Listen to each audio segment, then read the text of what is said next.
Baik, teman-teman sekalian, ini hanya secara singkat ya, saya menjelaskan cara penyusunan rancangan tugas akhir teman-teman saat melakukan kegiatan LFD, khususnya di saat OJT di lapangan.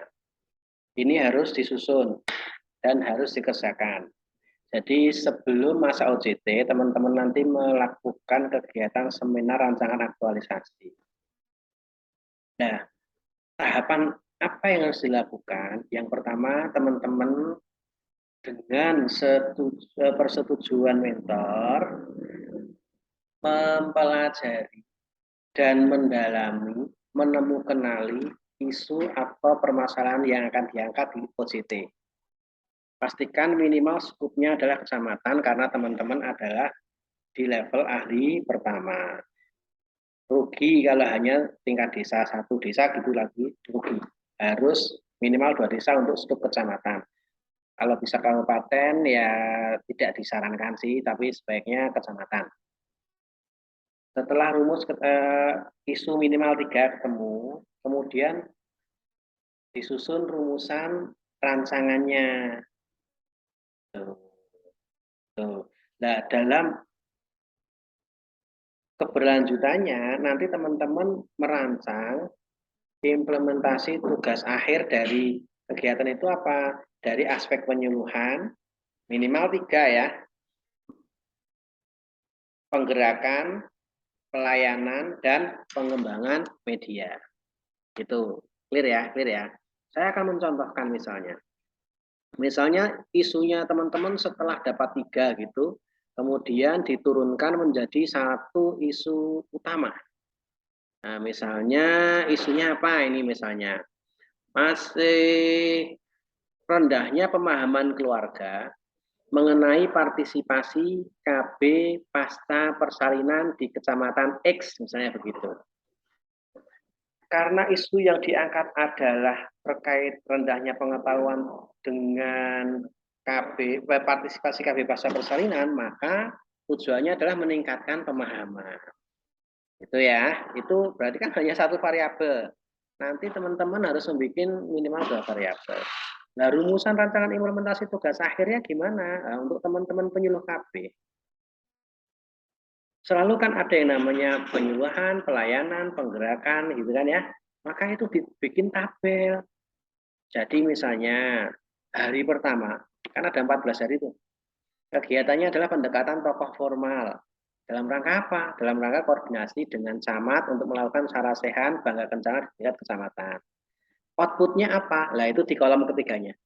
Untuk memperoleh izin atau persetujuan atau komitmen gitu ya dalam melakukan sarasehan bangga kencana di tingkat kecamatan. Terus kegiatan kedua di hari itu pendekatan tokoh informal. Siapa? Kader misalnya. Dalam rangka apa? Itu output. Nah, dalam rangka apa itu menjadi output?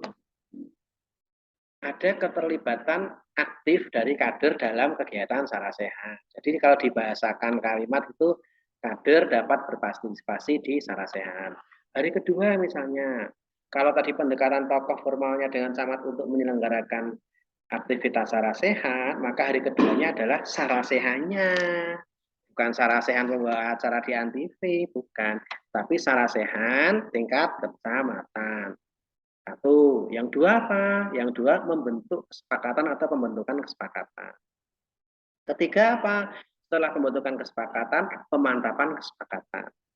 Nah, dari 3 tahapan ini, setiap tahapan pasti ada output. Output yang pertama sarasehan tadi apa? Menyamakan persepsi tentang pentingnya pemahaman keluarga terhadap bangga kencana. Ketika pembentukan kesepakatan, outputnya apa? Adanya komitmen untuk aktif berperan dalam mensukseskan melalui sosialisasi program Bangga Kencana. Nah, pemantapan kesepakatan outputnya apa? Lembar komitmen bersama. Nah, lembar komitmen yang ditandatangani oleh peserta sarasehan, gitu. Itu contoh ya. Terus, kegiatan hari ketiga, membuat media digital. Itu misalnya ya, media digital KIE. Berarti outputnya apa? Betul, tersedianya media KIE Bangga Kencana. Untuk apa toh? Untuk melaksanakan penyuluhan. Kegiatan kedua yang berkaitan dengan hal itu apa? Merancang instrumen pendataan, baik format ataupun data sasarannya.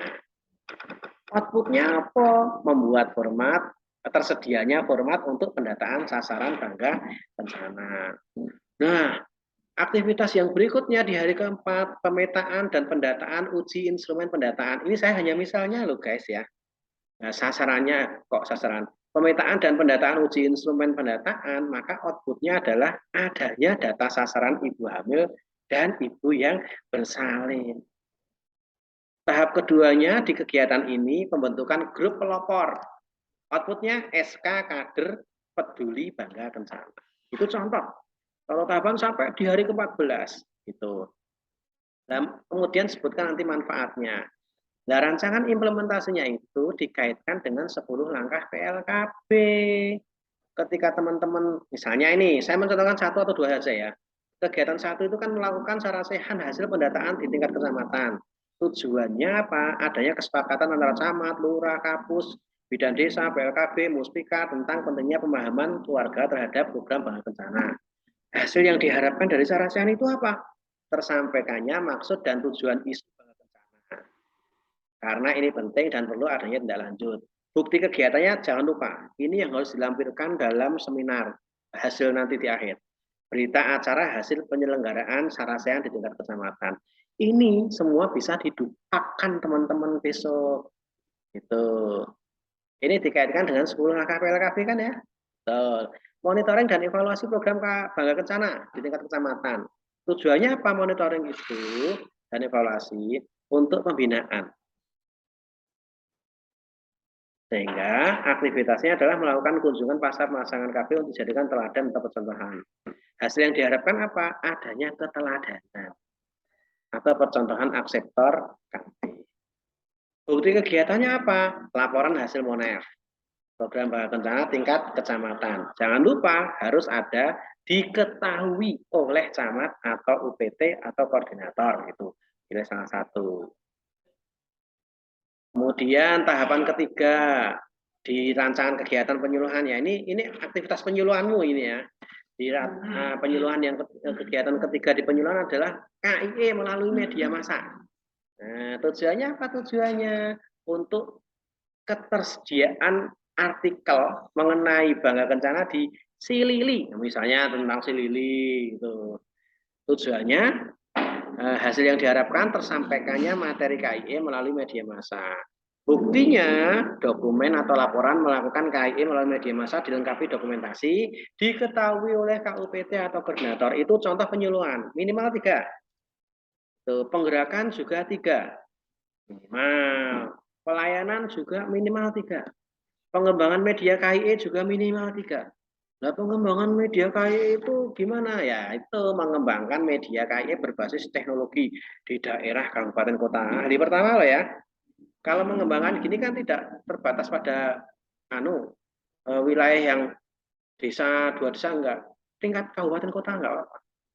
Kemudian tujuannya mengembangkan apa? Tersedianya media KIE. Hasil yang diharapkan apa? Dapat dimanfaatkan secara maksimal dalam KIE. Dokumennya apa? Ya dokumen hasil pengembangan media KIE.